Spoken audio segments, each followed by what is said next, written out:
Kipindi kifuatacho kimegharamiwa na marafiki na wabia wa Joyce Meyer Ministries.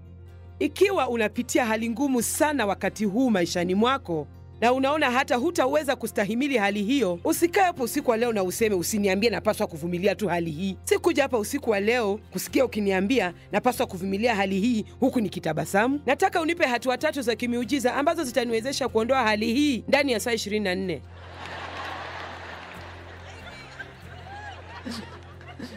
Amen. Dada, nimekuja hapa kupata neno. Sawa, utapata neno sasa hivi. Simama imara na useme kamwe sitakata tamaa na kamwe sitakufa moyo.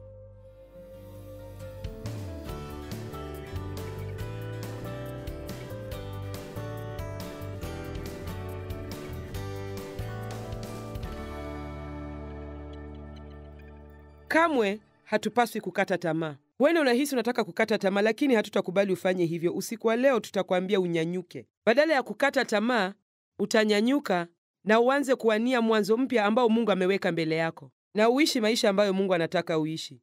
Tutazungumza kuhusu yale yanayotendeka kutoka shimoni hadi kwenye nyumba ya mfalme. Yusufu alikuwa kijana ambaye alikuwa na ndoto, na natarajia na naomba kwamba una ndoto ya maisha yako. Kutokuwa na malengo au ndoto zozote katika maisha yako ni namna ya kuishi ambayo haina msisimko wowote. Kamwe usiache kuwa na ndoto, haijalishi wewe ni mzee kiasi gani. Usiache kuwa na ndoto. Wewe si kijana sana kiasi kwamba huwezi kuwa na ndoto. Wewe si mzee sana kiasi kwamba huwezi kuwa na ndoto. Na hata kama una ndoto zilizosambaratika maishani mwako, nataka nikutie moyo kwa kukwambia unaweza kuwa na ndoto tena. Tumeumbwa, sisi ni watu wenye malengo fulani. Tunapaswa kutazamia kuafikia vitu fulani. Tunapaswa kuwa na kitu ambacho tunajaribu kuafikia. Kwa hivyo, kuwa mtu aliye na ndoto na malengo ni kitu cha muhimu sana. Yusufu alikuwa ni mtu mwenye ndoto. Alikuwa kijana mdogo mwenye ndoto. Na alikuwa kijana kweli. Hakuwa na uzoefu maishani. Hakuwa amekomaa na alikuwa na mengi sana kujifunza, lakini alikuwa na ndoto ambayo Mungu alimpa. Na alijiona katika jukumu la uongozi. Aliona ndugu zake na babake wakimuinamia na alienda na akawaambia, na hiyo haikuwa hatua ya hekima. Wakati mwingine unapaswa kunyamazia kile unachoona katika maisha yako katika siku za usoni na umwache Mungu akitekeleze, kwa sababu bila shaka hatua hiyo ya Yusufu haikuwafurahisha. Basi ndugu zake kwa ajili ya wivu na chuki zao kwake waliamua kumwangamiza. Hebu tusome Mwanzo mlango wa 37 kuanzia mstari wa 18. Wakamwona toka mbali, na kabla hajawakaribia wakafanya shauri juu yake ili wamuue. Wakasemezana wao kwa wao, tazama, yule bwana wa ndoto anakuja. Mnajua wakati mwingine, hasa ukiwa miongoni mwa watu wenye mtazamo duni wasiotaka kufanya lolote la maana na maisha yao, watakuwa na uhasama dhidi yako ikiwa una ndoto katika maisha yako. Amen. Haya, twende tukamuue na kumtupa katika shimo mojawapo. Mnajua shetani daima hujaribu kutuchimbia shimo ili aturushe humo ndani. Linaweza kuwa shimo la fadhaa, shimo la kufa moyo, shimo la umaskini, shimo la ugonjwa na maradhi. Daima yeye hutaka tuwe mahali pengine, lakini si juu mahali Mungu angependa tuwe. Haya, twende tukamue na kumtupa katika shimo mojawapo, nasi tutasema mnyama mkali amemla. Basi tunamwona shimoni hapa, lakini hebu tuangazie Mwanzo mlango wa 41 kuanzia mstari wa 38, na tumwone katika hali tofauti kabisa. Sasa tunamuona ndani ya nyumba ya mfalme. Farao akawaambia watumwa wake, tupate wapi mtu kama huyu mwenye roho ya Mungu ndani yake? Sasa ni kipindi kirefu kimepita kati ya tukio la shimo na hali tunayoona sasa, na baada ya muda mfupi tutatumia muda uliobaki jioni ya leo kuzungumzia kile tunachopaswa kufanya katikati ya hali hizi mbili. Kwa sababu mara nyingi huwa tunazungumzia tu kuhusu ndoto, kisha tunazungumza jinsi mambo yatakuwa mazuri wakati ndoto yako inatimia, lakini ni sharti tuzungumze kuhusu hali hiyo ya katikati, kwa sababu watu wengi huwa hawafanikiwi kupita hapo katikati. Kwa hivyo usiku wa leo nitawaambia jinsi ya kutoka shimoni na kuingia katika nyumba ya kifalme. Usiwe tu na ndoto ya kutoka shimoni na kuingia katika nyumba ya kifalme, bali fahamu kile unachopaswa kufanya ukiwa katikati. Fahamu pia kile kinachoendelea maishani mwako wakati uko hapo katikati. Wangapi kati yenu wanaona kwamba wako katikati wakati huu? Farao akamwambia Yusufu, kwa kuwa Mungu amekufahamisha hayo yote, hapana mwenye akili na hekima kama wewe. Hebu angalieni kibali ambacho Mungu amempa kijana huyu sasa. Basi wewe utakuwa juu ya nyumba yangu, na kwa neno lako watu wangu watatawaliwa. Katika kiti cha enzi tu nitakuwa mkuu kuliko wewe. Farao akamwambia Yusufu, tazama, nimekuweka juu ya nchi yote ya Misri.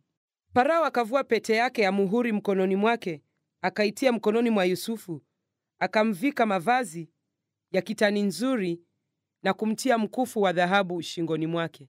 Haya. Ndoto yake ilikuwa imetimia. Ni kwa nini wakati mwingine ndoto za watu hazitimii? Ni kwa sababu hawako tayari kufanya yale aliyofanya Yusufu, kutoka shimoni hadi kuingia katika nyumba ya kifalme. Ni vigumu unapojipata unangoja kwa kipindi kirefu kuliko ulivyotarajia, na unaona mambo ni magumu zaidi kuliko ulivyotarajia, na unaona inakugharimu zaidi maishani mwako kuliko kiasi ambacho ulifikiri unaweza kustahimili. Na hali hiyo ngumu inaendelea na kuendelea na kuendelea na kuendelea. Lakini wale wanaokataa kukata tamaa, wale ambao hawatakufa moyo, naweza kuwaambia na waahidi, msipokata tamaa na msipokufa moyo, basi mtamaliza kwa ushindi. Mtamaliza kwa ushindi. Sasa, Shetani amechimbia watu wengi shimo. Bila shaka ametuchimbia mimi na wewe shimo. Nina hakika kwamba ukitazama kipindi changu na umesikia sehemu kubwa ya mafunzo yangu, basi unajua ushuhuda wangu, na kwa hivyo sitautilia mkazo kwa muda mrefu usiku wa leo. Lakini ikiwa hujui ushuhuda wangu, basi jua kwamba nilidhulumiwa kimapenzi na babangu na mamangu, ambaye alijua kile babangu alikuwa anafanya. Hakunisaidia kwa sababu hakuwa na ujasiri wa kufanya lolote kuhusu jambo hilo. Na unapofanyiwa mambo kama hayo, na wengi wenu mnajua vizuri sana kile ninachosema, mmedhulumiwa maishani mwenu. Ni vigumu maisha yako yanapoharibiwa kutoka hapo mwanzoni. Hupati upendo unaofaa, unahisi umekataliwa, mawazo ya ajabu yanaingia akilini mwako, na hisia zako zinakuwa katika hali mbaya. Na kwa hivyo inaweza kuchukua miaka na miaka na miaka kupata uponyaji kutokana na hali kama hiyo, hata kama unajua jinsi ya kupata uponyaji huo, au hata kama unaamini unaweza kupata uponyaji. Miaka nyingi ilipita bila mimi kujua kwamba naweza kutoka katika shimo hilo na niwe na maisha mema kabisa. Niliamini uongo wa Ibilisi. Lakini ningependa kuwatia moyo usiku wa leo kwa kuambia kwamba Mungu habagui watu, na kile anachomfanyia mtu mmoja anaweza kumfanyia kila mtu. Ahadi za Mungu ni za yeyote atakayeamini. Na ukiona mtu ambaye ametoka shimoni na amefanikiwa kuingia mahali pa maisha mazuri, wacha tuipatie nyumba ya kifalme, kwa vile tumekosa neno la kufaa zaidi. Ukiona mtu ambaye amekuwa shimoni na sasa yuko ndani ya nyumba ya kifalme, jua kwamba pia wewe unaweza kuingia humo. Nimesema pia wewe unaweza kuingia humo. Unaweza kuingia humo. Lakini sasa sikilizeni. Unapata ushuhuda kwa kupita mtihani.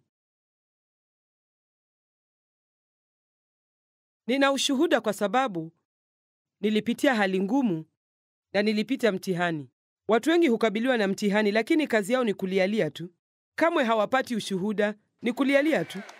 Wanalia na kunung'unika kwa ajili ya yote wanayopitia maishani mwao. Sasa, ikiwa mna ufahamu mzuri wa hadithi ya Yusufu, na wengi wenu mnaifahamu na wengi wenu hamuifahamu, mnajua, nimegundua katika miezi michache iliyopita kwamba ni jambo la kushangaza kwamba watu wengi wanaohudhuria mikutano hii hawajui chochote kuhusu maandiko. Nyinyi ni watu wenye njaa, na mmeona ishara ya kitu, pengine kupitia kutazama kipindi changu cha runinga, au mtu fulani amewashuhudia, na kuna dalili kidogo kwamba kuna matumaini ya mabadiliko maishani mwenu, lakini hamfahamu neno la Mungu. Hivi majuzi katika mkutano moja niliuliza ni watu wangapi hawafahamu Isaya mlango wa 61 inayozungumzia taji ya maua badala ya majivu, na 70% ya watu waliinua mikono yao.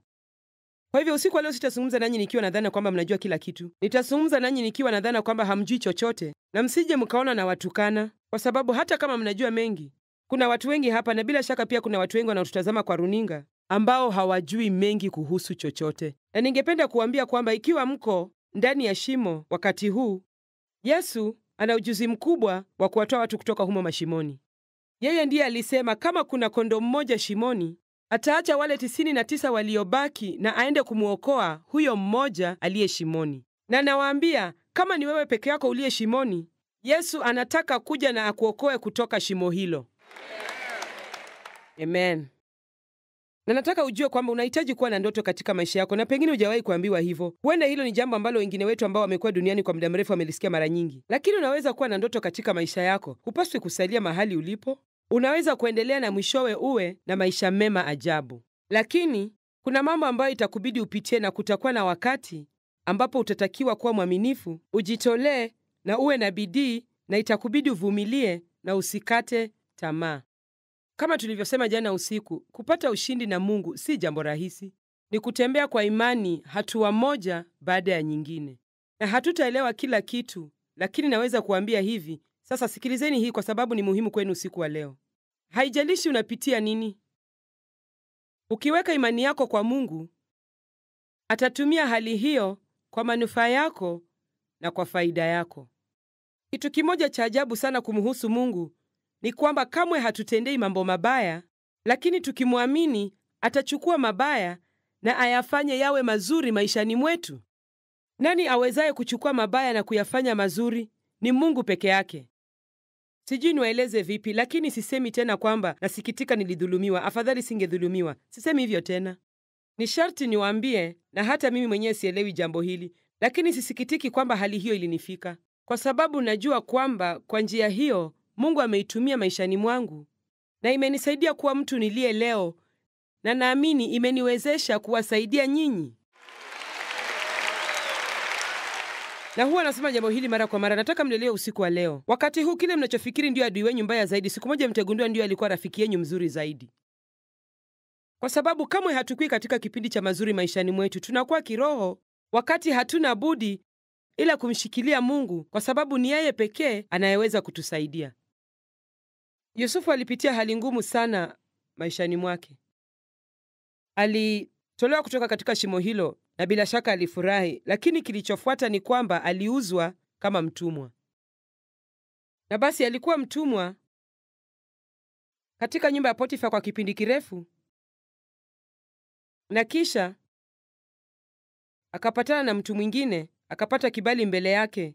Baadaye mke wa Potifa alitaka kulala naye, na akasimama imara kwa uadilifu na akasema, hapana, sitaki. Mke wa Potifa alisema uongo juu yake na akatiwa gerezani kwa miaka 13 kwa kosa ambalo hakulitenda. Lakini hata gerezani alipata mamlaka. Unajua, ikiwa wewe kweli ni mtu wa Mungu, kwa kweli haijalishi uko wapi, Mungu anaweza kukuinua. Haijalishi uko wapi. Kila mahali alipokuwa, alipewa mamlaka juu ya mambo fulani, na watu walitambua kwamba mkono wa Mungu ulikuwa juu yake na kibali cha Mungu kilikuwa maishani mwake. Hakuna maandiko yoyote yaliyoandikwa kuhusu mtazamo, fikra na tabia za Yusufu wakati wa hali hizo ngumu, lakini ni dhahiri katika maandiko ya Biblia kwamba alikuwa ni mtu mwenye mtazamo mzuri sana wa maisha. Mwisho wa mambo haya yote, ndugu zake walipokuja na walilazimika kuinama mbele yake kwa sababu alikuwa na mamlaka juu ya chakula chote kilichosalia nchini Misri, na hao walikuwa na njaa na walihitaji chakula. Hakika, kama alivyoona katika ndoto yake, waliinama mbele yake na walitubu kutoka mioyoni mwao, na aliwaambia, imeandikwa katika Mwanzo 50:20, nanyi kweli mlinikusudia mabaya, bali Mungu aliyakusudia kuwa mema. Nanyi kweli mlinikusudia mabaya, bali Mungu aliyakusudia kuwa mema, ili itokee kuokoa taifa kubwa kama ilivyo leo. Mnajua, sijui kama singepitia yale niliyopitia, sijui je, ningekuwa nimesimama hapa usiku wa leo. Sina uhakika. Ilinisaidia kuwa kama nilivyo sasa. Sasa mnajua, Mungu kamwe hatutendei mabaya, lakini ukimwamini Mungu, haijalishi maisha yako yako vipi wakati huu. Haijalishi maisha yako yako vipi wakati huu, ikiwa una uchungu sana kiasi kwamba na unaona hata hutaweza kustahimili hali hiyo, usikae hapo usiku wa leo na useme, usiniambie napaswa kuvumilia tu hali hii. Sikuja hapa usiku wa leo kusikia ukiniambia napaswa kuvumilia hali hii huku nikitabasamu. Nataka unipe hatua 3 za kimuujiza ambazo zitaniwezesha kuondoa hali hii ndani ya saa 24. Amen. Dada, nimekuja hapa kupata neno. Sawa, utapata neno sasa hivi. Simama imara na useme, kamwe sitakata tamaa na kamwe sitakufa moyo. Shetani, nenda ujishughulishe na mtu mwingine, kwa sababu mimi ninatoka shimoni na naingia katika nyumba ya kifalme na hautaweza kunizuia. Utashangaa na kile kitakachotokea ukiwa na azma ya kutosha. Ni wakati wa kutoka shimoni. Hebu tuangazie Zekaria 9, mistari ya 11 na 12. Mstari wa 11, na kwa habari zako wewe, kwa sababu ya damu ya agano lako, nimewatoa wafungwa wako katika shimo lile lisilo na maji. Mshukuru Mungu kwa sababu kupitia damu ya Kristo tumewekwa huru. Hakuna shimo linaloweza kukushikilia kwa sababu ya kile ambacho Kristo alikutekelezea. Mnanisikia? Hakuna shimo linaloweza kuwashikilia. Na napenda mstari wa 12. Irudieni ngome, enyi wafungwa wa tumaini. Hata hivi leo nasema ya kwamba nitakurudishia maradufu. Anasema nini hapa? Ikiwa utakubali kuwa mfungwa wa tumaini. Na hebu fikirieni, nilifanya hivi siku moja. Tulijenga mfano wa jela na nikaja nao jukwani, niliingia ndani yake na ilikuwa na jina Tumaini. Kisha nikasema, ikiwa utakubali kuwa mfungwa wa tumaini, hivyo ni kusema huwezi kutoroka tumaini. Hutawachilia tumaini, umefungiwa pamoja na tumaini, uko ndani ya jela pamoja na tumaini. Mnajua haiwezekani kumshinda mtu ambaye ameamua kamwe hataacha kuwa na tumaini la kuona mabadiliko maishani mwake. Baadhi yenu mliingia hapa mkiwa na huzuni, lakini mtaondoka mkiwa na furaha. Wengine wenu huenda mliingia mkiwa na hasira, lakini mtaondoka mkiwa na furaha. Na mtakuwa na mtazamo wa kuwa na hakikisho na imani kwamba Mungu anaweza kuchukua mabaya yote aliyowafikia na anaweza kuyatumia kuwaletea mema. Na Mungu hatawarudishia tu kile mlichopoteza, bali atawarudishia maradufu ya kile mlichopoteza. Na hii itakupata maradufu kwa ajili ya dhiki yako. Amen. Mnajua, shetani daima hujaribu kututupa ndani ya mashimo kwa sababu kusema ukweli, anajua wazi kwamba hatimaye yeye ndiye atakayeingia shimoni. Sitazungumzia hilo, lakini katika Ufunuo 20, mistari 3 ya kwanza, inatueleza wazi kwamba yeye atafungwa na kutupwa katika shimo la giza kwa miaka 1000. Kwa hivyo, ni yeye ndiye anaelekea kuingia ndani ya shimo, na ndio maana ana hasira na kutuweka sisi ndani ya mashimo. Shetani, endelea na hasira hiyo unapoelekea kuingia ndani ya shimo lako. Amen. Sasa, ukiwa katika safari ya kutoka shimoni mpaka kwenye nyumba ya kifalme, na nataka mtulie na mimi na muelewe hili usiku wa leo. Jamani, nataka mpate ushindi. Sitaki mkate tamaa mkiwa katikati. Msiwe kama mtu ambaye huanza safari ya kuania ushindi na mambo yanapokuwa magumu kidogo, anarudi tena kwenye mstari wa kuanzia, anakata tamaa, kisha anaanza upya. Kipindi hicho cha kutoka shimoni mpaka kuingia kwenye nyumba ya kifalme ni kipindi cha kujaribiwa. Tabia zetu zinajaribiwa. Majaribu hayo yanatuimarisha kuwa wanaume na wanawake ambao Mungu anataka tuwe, ili tuweze kumwakilisha vyema duniani. Mnajua, nilipokuwa mwaka wa 1979, Mungu aligusa maisha yangu na nilipokea neno kutoka kwa Mungu kwamba nitahubiri injili kote duniani. Na hilo kusema kweli lilikuwa ni jambo la mzaha kabisa, lisilowezekana hata kidogo. Halikuwezekana kabisa, isipokuwa tu iwe ni Mungu ndiye atakayelitekeleza. Na nilifikiri kama wanavyofikiri watu wengi kwamba nitatoka tu kitandani asubuhi na niwe na huduma kubwa. Basi, mnajua haikufanyika hivyo. Nilipitia kipindi ninachoita miaka ya ukimya. Miaka ambapo ilikuwa ni mimi na Mungu na ndoto yangu, na shetani aliniambia mara nyingi kwamba nina kichaa. Nilipata nafasi chache tu za huduma. Niliendesha mafundisho ya Biblia nyumbani kwa miaka 5, kisha nikaongeza mingine baadaye kidogo. Kisha Mungu aliniweka kando na sikufanya lolote kwa mwaka mmoja, na jamani, hiyo ilikuwa vigumu kwangu. Kisha nilifanya kazi ya kanisa moja na nikawa chini ya mamlaka ya mtu mwingine kwa miaka 5. Kisha nilihisi kana kwamba Mungu alitaka tuende nje na tupeleke huduma kaskazini, kusini, mashariki na magharibi. Basi, mnajua, wakati huo sikuwa napata mshahara kutoka kanisani. Ilinibidi nimtegemee Mungu kwa mshahara, na nilifanya mikutano mingi sana midogo midogo katika sehemu ambazo hakuna mtu angetaka kuenda. Nasema ni vizuri kuwa hapa katika ukumbi huu uliojaa watu maridadi usiku wa leo. Nasema hapa ni mahali pazuri kweli. Lakini nitawaambia, katika safari yangu ya kutoka shimoni hadi kwenye nyumba ya kifalme, ilinibidi nifanye mambo mengi na niwe katika sehemu nyingi ambazo hamungefurahia kuwa. Nakumbuka zaidi ya mara moja tulienda kwenye vyumba vya sherehe na ilitubidi tuondoe mabaki ya miguu ya kuku yaliyoacha hapo baada ya sherehe ya usiku uliopita, kabla hatujaweka viti ili tuwe na mkutano hapo.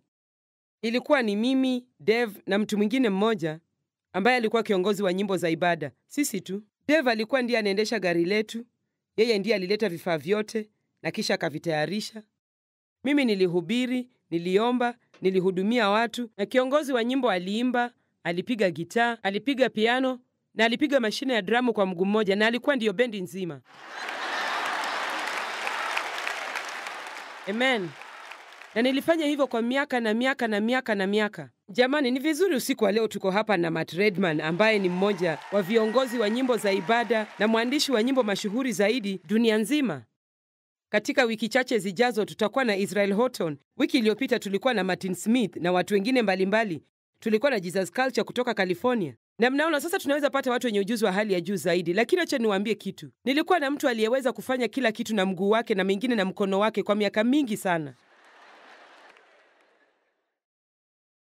Na nilichoshwa sana na hali hiyo. Nataka mnisikilize. Nilichoshwa sana na hali hiyo. Ukiwa na maoni makubwa, huwezi kufurahishwa na mambo madogo. Jamani, na pengine una maono makubwa katika maisha yako. Huenda unataka kuondoka na madeni, unataka kuoa, au unakuona watoto wako wakibadilika, au kusafisha nyumba yako, au chochote kile. Si lazima iwe ni kuhubiri. Lakini natarajia na kuomba Mungu kwamba uwe na maono ya kuwa kitu kizuri zaidi kuliko kile ulicho nacho kwa sasa. Na mnajua, kile Mungu hufanya ni kwamba wakati bado ungali unatazamia kuona ndoto zako zikitimia, atakupa ishara ndogo ukiwa njiani za kukuthibitishia kwamba bado kuna matumaini. Na hiyo inatosha kutufanya tusimame imara na tuamini kile kisichowezekana kinawezekana, na tuamini neno la Mungu ni kweli na kwamba anaweza kututendea.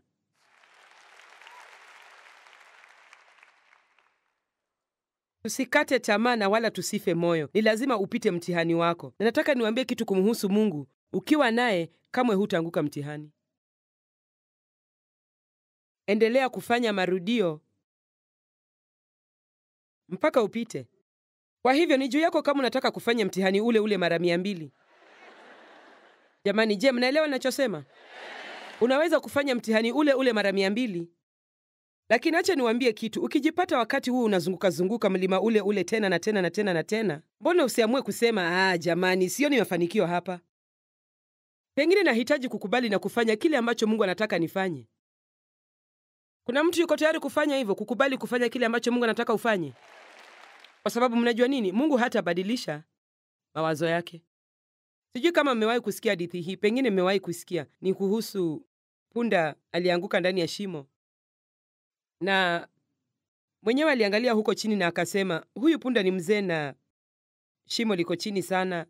Itakuwa kazi ngumu sana kujaribu kumtoa punda huyo kutoka huko, na kwa vile yeye ni mzee, nafikiri nitawaita tu marafiki na majirani zangu na tutamzika kwa mchanga na tumwache ndani ya shimo hilo. Basi aliwaita marafiki zake na walianza kumzika punda huyo kwa mchanga, na hapo mwanzo alianza kulia kwa njia ya kusikitisha. Sijui punda hulia vipi, lakini alilia sana kwa sauti kubwa kweli. Ilikuwa sauti mbaya kweli, ilikuwa sauti mbaya kweli. Na baada ya kumwagiwa vijiko kadhaa vya mchanga, punda huyo alinyamaza kimya na walifikiri huenda tayari amekufa. Hawakuwa na uhakika, lakini hawakujua nini kilikuwa kinaendelea. Kila alipomwagiwa mchanga, aliondoa mchanga mwilini wake na kujitikisa na akapanda juu yake. Haya basi. Waliendelea kumwagia mchanga, aliuondoa mwilini wake na akapanda juu yake. Na alifanya hivyo kwa muda mrefu. Alikataa kukata tamaa, na baada ya muda mfupi kulikuwa na mchanga mwingi wa kutosha shimoni humo, kiasi kwamba ulimuinua mpaka juu, na kaondoka akaenda zake.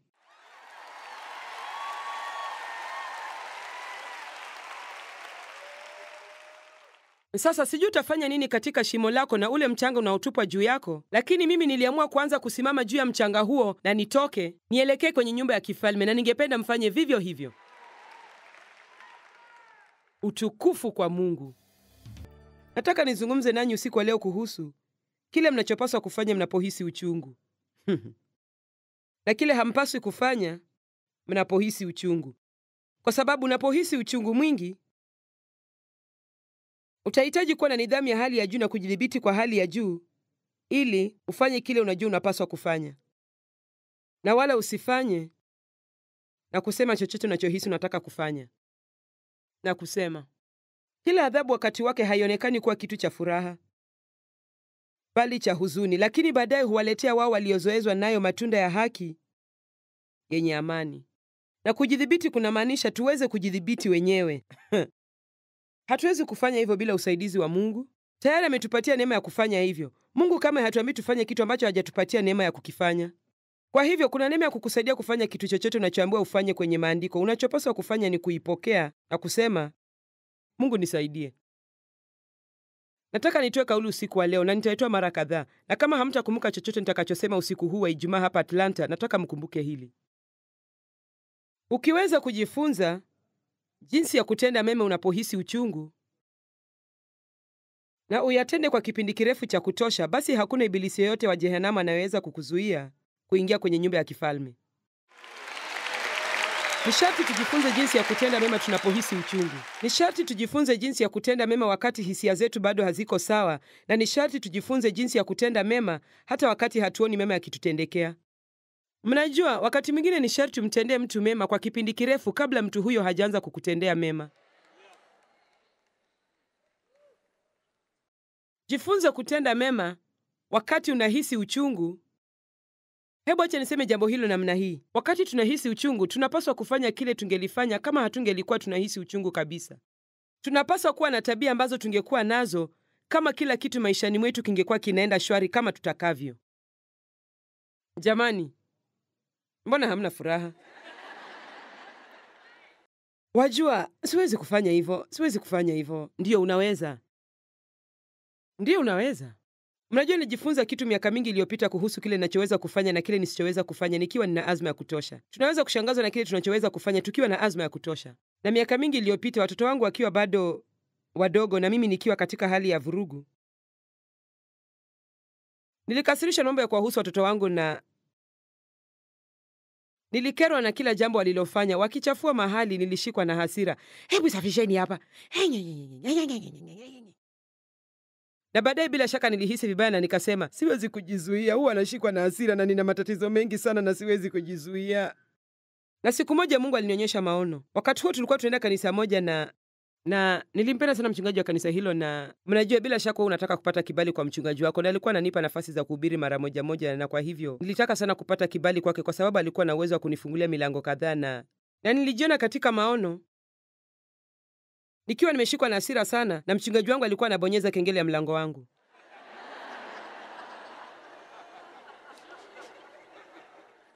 Wacha niwaambie kitu, ningeachana na hasira hiyo haraka sana mpaka mshangae. Najua ningefanya nini? Ningeenda na nifungue mlango na niseme, Bwana asifiwe mchungaji. Oh, Mungu apewe utukufu, ni vizuri sana umetutembelea leo. Oh ndio, watoto wanacheza vimbani mwao, ni wazuri sana. Sasa mnajua nini nilijifunza kutoka jambo hilo? Wacha niwaambie kitu. Ikiwa kila mmoja wetu yuko karibu na mtu tunayetaka kumfurahisha,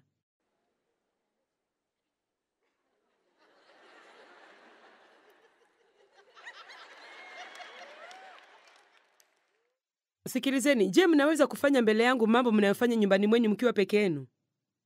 Hapana. Mtashangazwa na kiwango cha juu cha kujidhibiti wenyewe mtakachokuwa nacho. Kwa hivyo ni sharti tuwajibikie tabia zetu na tuache kusema siwezi kujizuia, siwezi kujidhibiti. Mungu ametupatia tunda, liko ndani yetu kwa uwezo wa Roho Mtakatifu. Tuna tunda la kujidhibiti wenyewe na tunaweza kulitumia ikiwa tutaamua kikweli. Uchungu unaweza kutawala tabia zetu tusipojihadhari. Basi nina pointi 12 ambazo nataka kuwapakulia na nafikiri mtazipokea. Pointi ya kwanza, unapohisi uchungu, usifanye mashambulizi ya kulipiza kisasi kwa hasira. Tunapohisi uchungu, mara nyingi hatutaki mipaka maishani mwetu. Nitafanya tu kile ninachotaka kufanya. Sikilizeni, nataka mshike hili. Nitakula chochote nachotaka kula. Sasa hiyo itakufaidi nini? Utaongeza tu uzito kisha ujikasirikie kesho. Nasema hiyo si njia ya kulipiza kisasi dhidi ya ibilisi. Hiyo haikusaidii kutoka ndani ya shimo. Huko ni kujichimbia shimo zaidi. Basi nitanunua kitu chochote ninachotaka. Nitaenda madukani na nitanunua chochote ninachotaka. Nitasema chochote ninachotaka kusema na nitafanya chochote ninachotaka kufanya.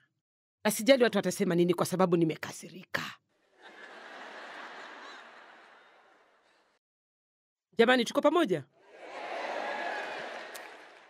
Tukiweza kudhibiti vinywa vyetu tunapohisi uchungu. Yeyote anaweza kuhisi uchungu sasa? Sasa tukiweza tu kudhibiti kinywa hicho tunapohisi uchungu, na tusiseme jinsi tunavyohisi, bali tuseme kile tunajua Mungu angependa tuseme. Jamani, shangwe na vigelegele. Wow! Oh! Unapohisi kana kwamba unataka kushikwa na hasira na badala yake unashukuru Mungu kwa jambo fulani. Asante Mungu. Asante Mungu kwa kuwa wewe ni mwema kwangu. Asante Mungu kwa kuwa naweza kuweka imani yangu kwako na niamini unaweza kutatua tatizo hili. Asante Mungu. Asante, asante. Asante.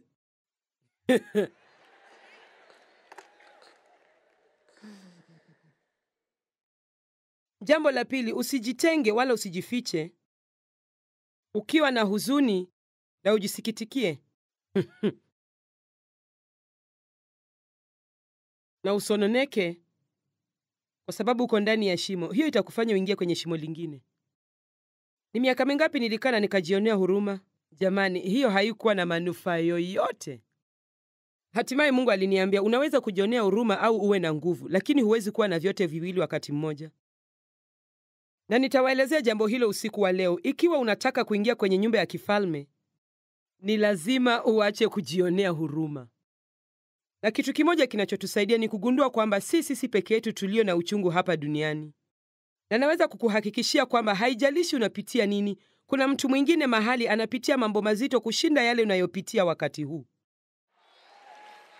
Huo ni ukweli kabisa. Kujionea huruma hakuna manufaa yoyote kwako. Jambo la tatu, kamwe usiamini kwamba Mungu anakuadhibu kwa kosa ulilofanya hapo zamani. Wow. Nafikiri hii ni adhabu ya mimba niliyotoa miaka 20 iliyopita. Nafikiri naadhibiwa kwa sababu nilikuwa kahaba zamani. Upuzi mtupu. Mungu hajihusishi na mambo kama hayo. Mungu anapotusamehe, na yeye hufanya hivyo tukimwomba msamaha. Biblia inasema kwamba hatakumbuka dhambi zetu tena. Basi kama nilivyosema jana usiku, wacheni kwenda kwa Mungu mkilia kwa ajili ya mambo ambayo yeye tayari ameyasahau. Wacheni kukumbuka mambo ambayo Mungu amesahau. Na msiache ibilisi awaambie uongo kwamba Mungu amenikasirikia na sasa ananiadhibu, na unajua kama sitaweza kusahau maovu niliyotenda maishani mwangu.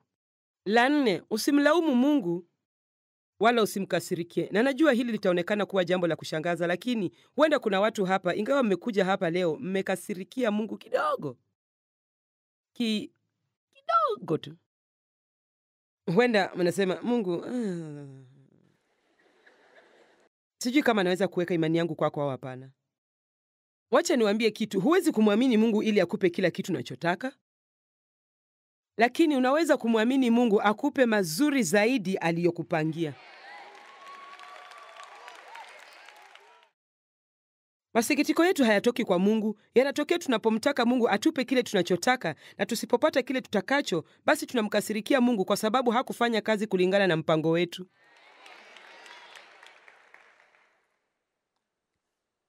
Msimkasirikie Mungu, yeye peke yake ndiye anayeweza kuwasaidia.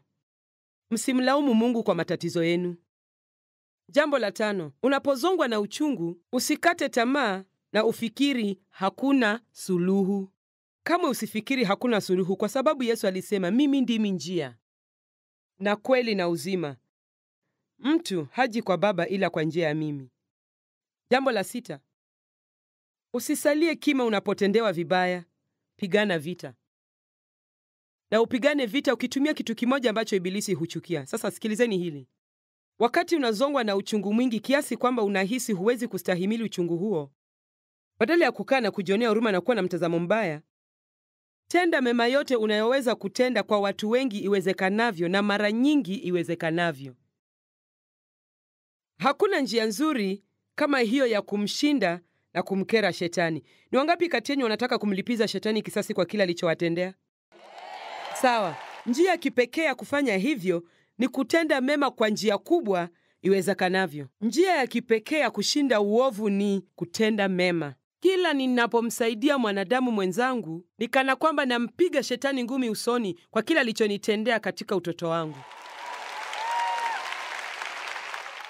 Nasema, hutamlipizia shetani kisasi kwa kumchukia kila mtu aliyekudhulumu. Hutamlipizia kisasi unapokuwa na mtazamo mbaya na kushinda ukijisikitikia maisha yako yote. Hutamlipizia kisasi kwa kuwaonea watu wengine wivu wote ambao hawapitii yale unayopitia. Amini Mungu kwamba ana mpango na wewe kama mtu binafsi. Na mpango huo si kama mipango aliyo nayo kwa watu wengine, na Mungu anajua kile anachofanya. Ana lengo, ana sababu. Mungu hatendi mabaya, lakini anaweza kutumia mabaya kuleta mema ikiwa tutaamini kwamba anaweza kufanya hivyo. Huo ndio ushindi wako. Jamani, shangwe kwa Mungu. Sasa, mambo machache ambayo nafikiri ni muhimu sana, kwa sababu kuna mambo yanayotendeka wakati huu ambayo unikasirisha sana. Na tumepoteza baadhi ya kanuni ambazo kwa wakati mmoja maishani mwangu zilikuwa muhimu sana na bado ni muhimu kwangu, lakini zinaonekana hazina muhimu sana kwa watu wengine. Jambo la 7, unapohisi uchungu, heshimu ahadi zako.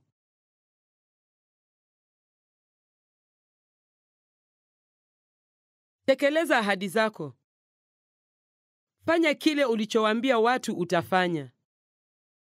Ikiwa ulisema utafanya kazi katika shule ya nasari kanisani, kisha uwe na wiki mbaya, unaamka na unahisi hutaki kwenda huko, basi hapo ndipo unapaswa kuamua kwenda huko. Hapo ndipo unapaswa kusema, kamwe sitavunja ahadi yangu. Si lazima nijihisi napaswa kuheshimu ahadi yangu ndio nifanye jambo hilo. Nimechoshwa sana na watu wasiofanya kile walichoahidi kufanya.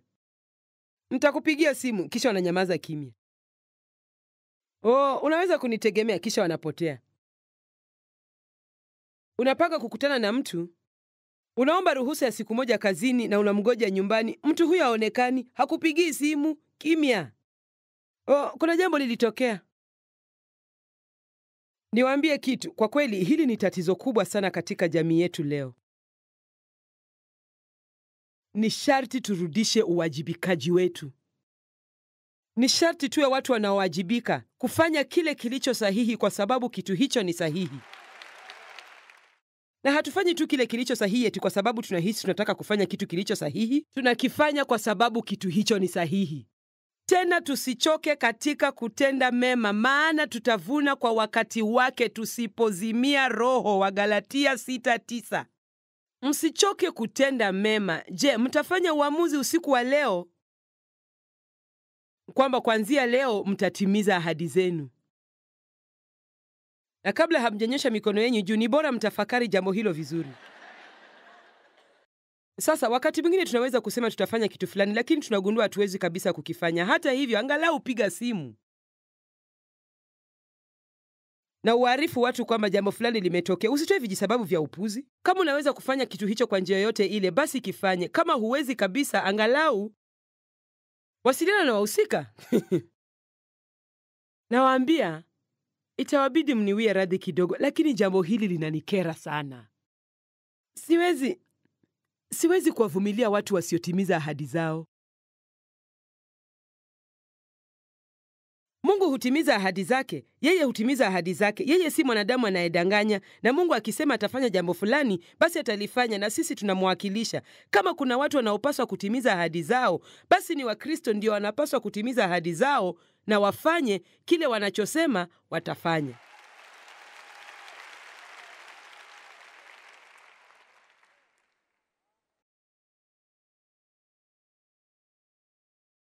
Shikilia uaminifu wako. Ni katika wakati huu ndio tunajenga sifa na tabia zetu. Ni katika wakati huu ndio tunapata ukomavu. Mnajua kwamba unapozongwa na uchungu mwingi kiasi kwamba unaona uwezi kustahimili, na bado utimiza ahadi zako na ufanye kile ambacho unajua Mungu angependa ufanye, ingawa ndani yako unataka kukimbia mahali na upige mayowe, jamani, unaweza kusema nakuwa kiroho sasa. Nakuwa.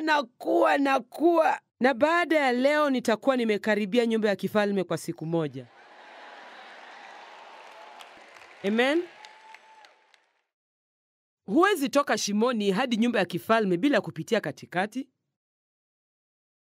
Huwezi kufika huko bila kupitia katikati. Sisi wote ni lazima tupitie katikati. Na usiku wa leo nasema, utafanya nini ukiwa hapo katikati? Na nawaambia ukweli, tabia zako ukiwa hapo katikati zitaamua kwa kiasi kidogo muda utakaohitaji kutoka hapo katikati. Kwa hivyo itakuwa bora tukiamua mara moja kwamba tutakuwa na tabia zinazostahili.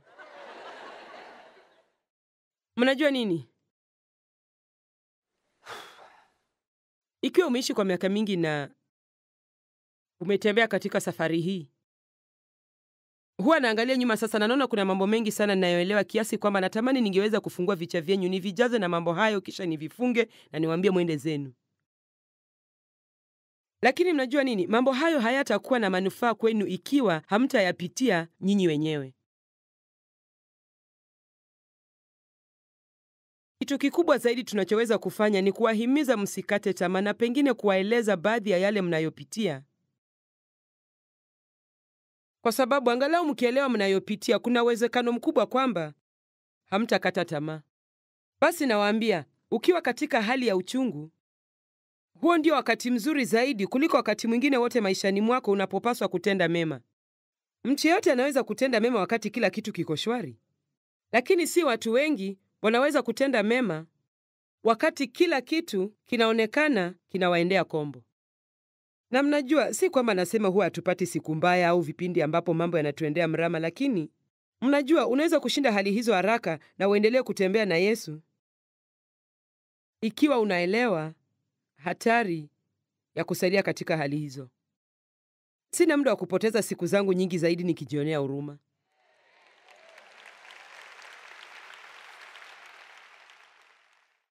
Mnajua Danieli alikuwa mtu aliyeshikilia uaminifu wake. Alikuwa ameweka ahadi na Mungu kuhusu jambo fulani, na alipoletwa kwenye nyumba ya mfalme aliamriwa afanye mambo fulani ambayo yangekwenda kinyume na ahadi yake kwa Mungu, na kwa ujasiri, ingawa angeulizwa, alienda na akaomba ruhusa ya kuendelea kutimiza ahadi yake kwa Mungu.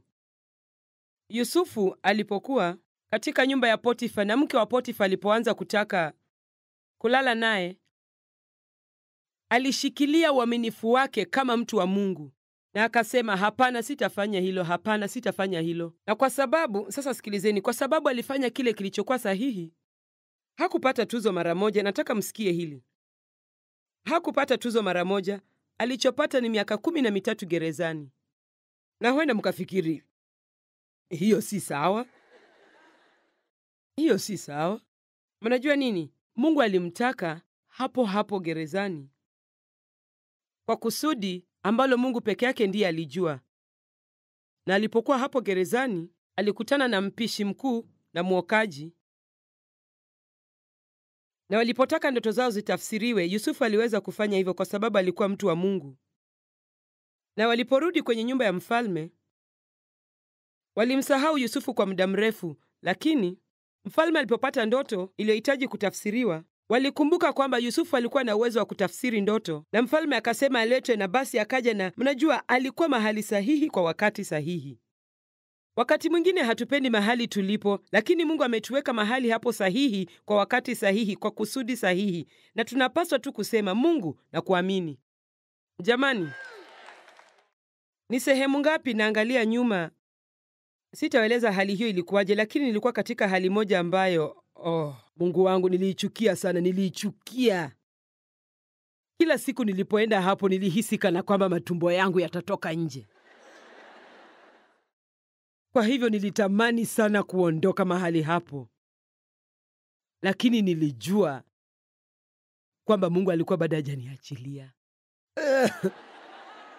Kwa nini Mungu? Kwa nini? Lini Mungu? Lini? Jamani, lakini wakati Mungu alikuwa tayari na mambo mengine mengi yalikuwa tayari, aliniachilia na mambo yetu yakaanza kwenda kwa kasi sana.